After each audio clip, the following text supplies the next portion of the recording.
Ontem, quarta-feira, dia 18 de setembro, foi a chamada Super Quarta-feira. Eu particularmente não gosto muito desse nome, porque parece que é algo muito especial para o mundo. Mas na verdade, o que acontece é que é nesse dia que foi tomada a decisão de política monetária nos Estados Unidos, que o mundo todo olha, e, por coincidência, é no mesmo dia da decisão de política monetária do Copom, o Comitê de Política Monetária do Banco Central aqui no Brasil.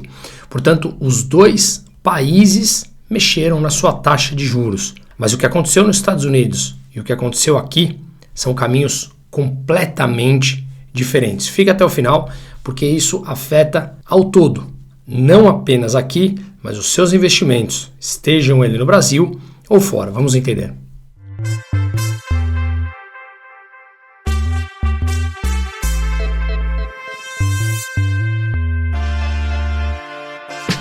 O Federal Reserve, que é o Banco Central americano, tomou a decisão de iniciar o corte em suas taxas de juros. Isso já era esperado pelo mercado, inclusive como a gente poderia ver nas probabilidades do CME, que eu já mostrei em outros vídeos, ou seja, o mercado já estava prevendo, baseado nos dados que vem saindo da economia americana, que esta já vinha mostrando um mercado de trabalho, apesar de ainda resiliente, mas mostrando um certo enfraquecimento. Alguns indicadores antecedentes já mostrando que a economia americana já pode estar inclusive em recessão. Não digo numa profunda, mas em um início de uma recessão, que não saberemos se dura muito, se dura pouco ou a profundidade da mesma. Como a inflação já vem convergindo para a meta de 2% do Banco Central, na última leitura estava em 2,6%, a inflação cheia, acontece que com essas expectativas dos dados de enfraquecimento do mercado de trabalho, abriu a possibilidade para que o Banco Central americano cortasse as taxas de juros rapidamente. Para quem não é do mercado, quando você baixa a taxa de juros, você estimula a economia porque o crédito fica mais barato. E aí você estimula essa tomada do crédito pelas pessoas, que acaba estimulando a demanda e, consequentemente, a economia reaquece. Quando a taxa de juros está muito alta, você esfria a economia e a inflação tende a cair. Isso de forma conceitual. Claro que são apenas conceitos isolados, com muitos outros dados que devem ser analisados. Pois bem, os Estados Unidos, então, surpreenderam e baixaram a taxa de juros em 0,5 pontos percentuais. Agora ficou entre 4,75% e 5%. Conforme conseguimos ver nas probabilidades, ainda há uma expectativa de cortes de mais de 0,25 pontos percentuais em novembro e dezembro, o que totalizaria, com os meio ponto percentuais cortados agora, um corte total de 1 ponto percentual na taxa de juros, incluindo esse meio que eles cortaram ontem. Ou seja, a taxa americana continuaria caindo se os dados continuassem mostrando que a inflação estaria convergindo para a meta de 2% ao ano. Para 2025, segundo as probabilidades que conseguimos ver aqui na tela, espera-se mais 100 basis points, ou seja, mais 1 ponto percentual de cortes ao longo das 8 reuniões do ano de 2025. O curioso é o que eu sempre falo. Projeções e economia são apenas projeções. Nós temos, claro, ferramentas que podemos analisar esses indicadores antecedentes e tentarmos nos municiar de alguns dados para prever ou anteciparmos algum movimento. Mas olha só, 105 dos 114 economistas estavam errados. A maioria esperava que o Banco Central americano Federal Reserve cortasse agora 0,25 pontos percentuais e acabou cortando 0,5 pontos percentuais. No seu comunicado, basicamente, não quero entrar nos detalhes, senão fica extremamente técnico, mas o Jerome Powell, que é o presidente do Federal Reserve, falou que os dados da economia americana mostram atividade ainda em nível sólido, o que também dá suporte ao mercado de trabalho, que continua forte. Um mercado de trabalho forte ainda pressiona a inflação. Aquele mesmo comunicado de sempre, ele fala isso, logo ele vem amenizando.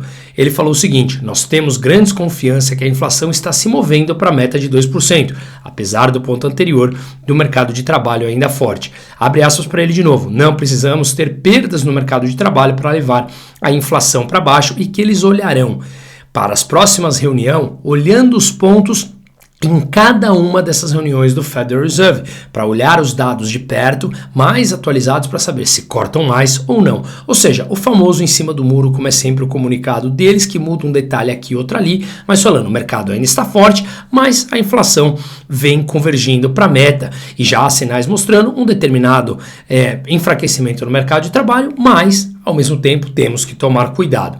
Então, isso mostra que o Banco Central está sim tendencioso a cortar mais a taxa de juros para voltar a estimular a economia. Só que se a economia ainda está forte, eles precisam ficar atentos, caso contrário, a inflação pode voltar a repicar e subir, e é justamente isso que eles não querem. Inflação mais alta não é popular, obviamente, para ninguém, tá? Bom, esse foi basicamente o ponto dos Estados Unidos. E o que acontece é que, volto a explicar, que já tivemos a oportunidade de falar em outros vídeos, quando o diferencial de taxa de juros entre os Estados Unidos e o Brasil sobe, ou seja, a diferença entre a taxa de juros de um país a outro, Estados Unidos e Brasil nesse caso, quanto maior a diferença entre elas, mais você tem o estímulo a que as pessoas tomem um empréstimo, digamos, nos Estados Unidos a uma taxa de juros mais baixa e mande o dinheiro para o Brasil para aplicar esse dinheiro aqui com taxa de juros mais alta. Assim, você ganha nesse diferencial de taxa de juros. Esse é o chamado carry trade. Carry de carregar e trade de negócio. Você toma emprestados lá a uma taxa baixa e aplica aqui a uma taxa mais alta, você ganha essa diferença. É claro que isso tem uma tendência de trazer mais dólares ao Brasil. Não são investimentos produtivos de abrir uma planta de uma fábrica, construir estradas que gera renda, meramente especulativo para ganhar a diferença de taxa de juros. E é por isso que quando o Federal Reserve anunciou esse corte de 0,5 ponto percentual, sendo que o mercado esperava 0,25 em sua maioria, o real brasileiro teve um movimento de se fortalecer, como veremos daqui a pouco. Bom, dito isso, vamos entrar então no ponto do Brasil. O Brasil começou novamente a subir a taxa de juros. Vamos lembrar que Roberto Campos Neto, ainda presidente do Banco Central, que foi nomeado o melhor presidente do Banco Central do mundo, ele foi o primeiro a começar a subir as taxas de juros quando muitos banqueiros centrais ainda falavam que a inflação não seria uma realidade. Pois bem, o Banco Central brasileiro tomou a dianteira, controlou mais rápida a inflação, ao menos nos índices oficiais. Inclusive, nós tivemos taxas de inflação ainda em 2022 abaixo dos Estados Unidos e da Europa, o que é raro para um país emergente e para um Brasil como um todo. O que aconteceu então foi que este governo vem gastando de forma recorrente, mês a mês, gastando mais do que arrecada, produzindo déficits, ou seja, gerando rombo nas contas públicas. Com isso, você precisa cada vez tomar mais dinheiro emprestado para honrar os seus compromissos, pagar as suas contas. E isso aumenta o endividamento público. Um país mais endividado leva inevitavelmente a uma moeda mais fraca. Uma moeda mais fraca significa que ela vale menos frente aos preços relativos de bens e serviços, ou seja, inflação. A inflação é a moeda que perdeu valor, a moeda perde poder de compra. Então, o que acontece é que o Banco Central brasileiro, na contramão do mundo agora, teve que voltar a subir taxa de juros por conta das políticas irresponsáveis do PT, que não é novidade para ninguém, e nós falamos aqui desde a campanha presidencial, sem genialidade alguma, como eu costumo falar, apenas analisando números e mostrando o que eles fariam com as contas públicas, porque eles estavam deixando claro isso.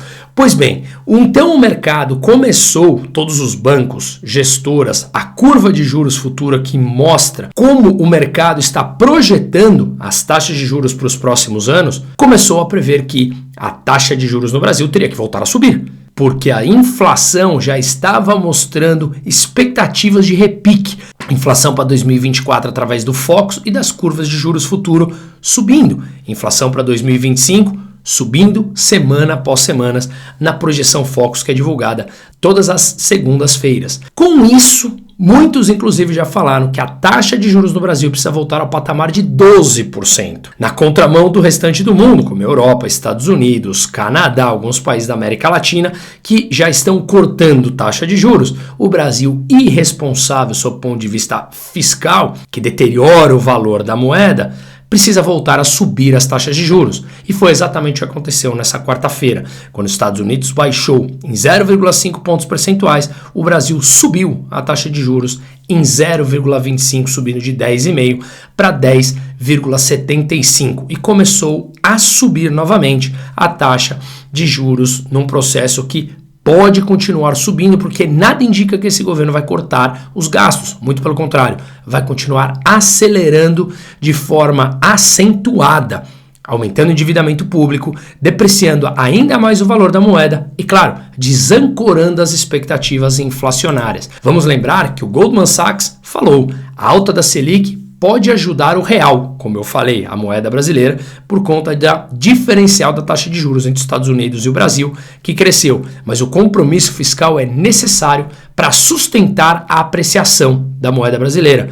Se o Brasil continuar gastando muito mais do que arrecada, não adianta o diferencial de juros ser muito grande, porque a moeda vai continuar desvalorizando e a inflação vai voltar à cena. Vamos lembrar que o governo vem fazendo todos os malabarismos e até o que não é permitido para conseguir arrecadar. Não para de subir impostos, anunciou um confisco, ou seja, aquele dinheiro que ele julga esquecido nas contas de pessoas privadas, o governo se apropriando, ele usou essa palavra, o governo se apropriando, por volta de 8 bilhões e meio seria o número aproximado, caso ele venha a concretizar isso, para ajudar na meta fiscal. O Banco Central não poderia colocar isso como receita primária, mas o governo usa como meta do superávit para esse ano, ou melhor, meta do déficit zero. Ele não gastar mais do que arrecada. Mas o mercado já projeta que esse ano o rombo será por volta de 70 bilhões de reais, quebrando mais uma vez o arcabouço que esse governo desenhou, que ele já mudou a regra no meio do jogo porque os números não estavam sendo alcançados e mais uma vez terá que mudar e contingenciar e congelar mais gastos, caso contrário, o número não é atingido. Como falamos aqui desde sempre, e repito, bastava somar 2 mais 2. Vamos lembrar que esse governo já apresentou, quando assumiu lá em 2023, a PEC da transição de 200 bilhões de reais, permitindo gastos fora do arcabouço fiscal. Ora, você gasta fora do arcabouço e pode ajudar você na sua meta, mas o endividamento total continua crescendo. Agora, anunciou esse confisco. Além do mais, a tentativa de colocar o auxílio gás, mais alguns bilhões de reais, fora também do arcabouço fiscal. E claro, o pagamento de precatórios que injeta dinheiro na economia, mas que ele também não quer colocar dentro do arcabouço fiscal. São vários malabarismos para tentar dizer ao mercado que está fazendo esforço para alcançar a meta estabelecida por ele mesmo, e claro, depois dele já ter mudado essa meta através do arcabouço fiscal. Então tudo isso o mercado já começou a ficar muito consciente que isso é uma falácia. Inclusive, ao olharmos a dívida do Brasil frente ao PIB, que eu já expliquei de forma recorrente em vários outros vídeos, está mais de 76% do PIB e deve se aproximar de 80% em breve. Só em 2024, o governo Lula já subiu mais de 4,1 pontos percentuais a dívida frente ao PIB. O endividamento sobe, a moeda deprecia. O rombo fiscal, ou seja, a diferença entre o que o governo gasta e arrecada, incluindo a conta de juros, ultrapassou 1,128 trilhão de reais, mais de 10% do PIB. Tá claro, porque a curva de juros sobe, porque o real desvaloriza muito mais do que os seus pares, porque a bolsa brasileira cai muito mais do que os seus pares emergentes, e isso mostra que o arcabouço fiscal desenhado pelo governo para substituir o teto de gastos do governo anterior, que não permitia que os gastos subissem acima da inflação, os gastos públicos, ele é um arcabouço natimorto, ele nasceu falido. Tanto é que eles já mudaram a regra no meio do jogo, congelaram e contingenciaram gastos públicos e mesmo assim o rombo para esse ano é projetado muito acima do que se estimula depois da mudança da regra. Vamos lembrar que a cada ponto percentual que o Copom, Comitê de Política Monetária do Banco Central, precisa subir a taxa de juros e vem subindo do seu ponto de vista técnico, como estamos explicando, cada ponto que ele sobe aumenta o impacto direto nas contas públicas. Ou seja, o impacto na conta de juros é de 47 bilhões de reais por ano.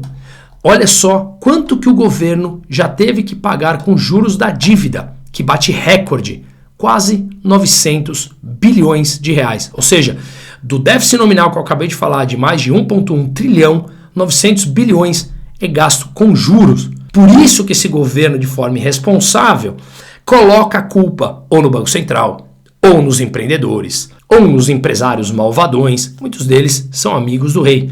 Mas quando o governo gasta mais do que arrecada, as expectativas inflacionárias ficam desancoradas, ou seja, a inflação tende a voltar e o Banco Central técnico precisa subir a taxa de juros para conter essas expectativas inflacionárias, tanto é que a decisão foi unânime. Um ponto importante a ser mencionado também é que há 2 semanas atrás já foi divulgado que o perfil da dívida brasileira começa a mudar. Já há um aumento maior de alocação de procura por títulos públicos pós-fixados.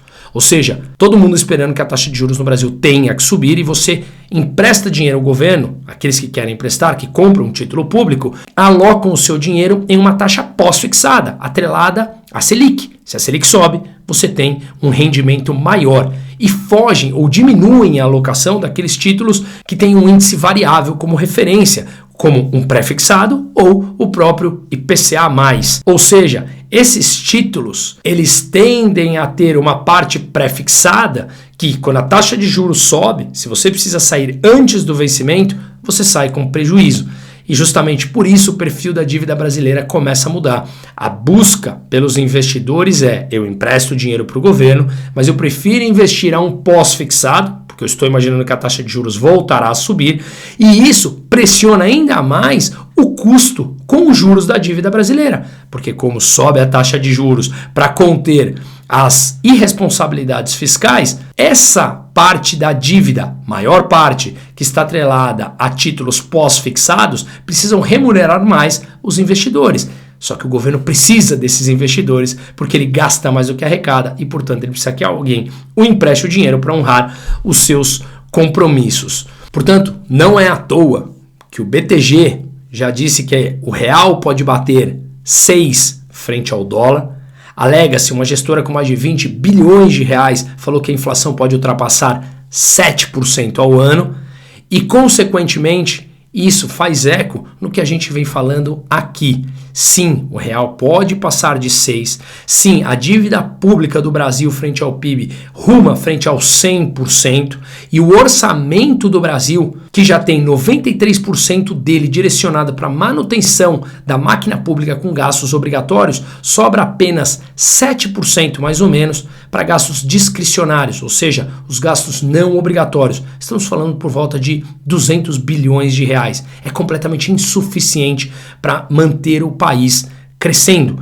Você cresce a curto prazo por conta da expansão fiscal, o governo injeta dinheiro na economia através de precatórios, aumento de salários de servidores sem subir a produtividade, aumento dos aposentados e pensionistas, isso tudo é gasto público, antecipação do 13º do funcionalismo ou dos próprios aposentados, tudo isso é pressão e mais endividamento público em que ele finge dar R$5, um exemplo, e já tomou 10 do teu bolso. O governo apenas devolve uma fração daquilo que ele já tomou de você.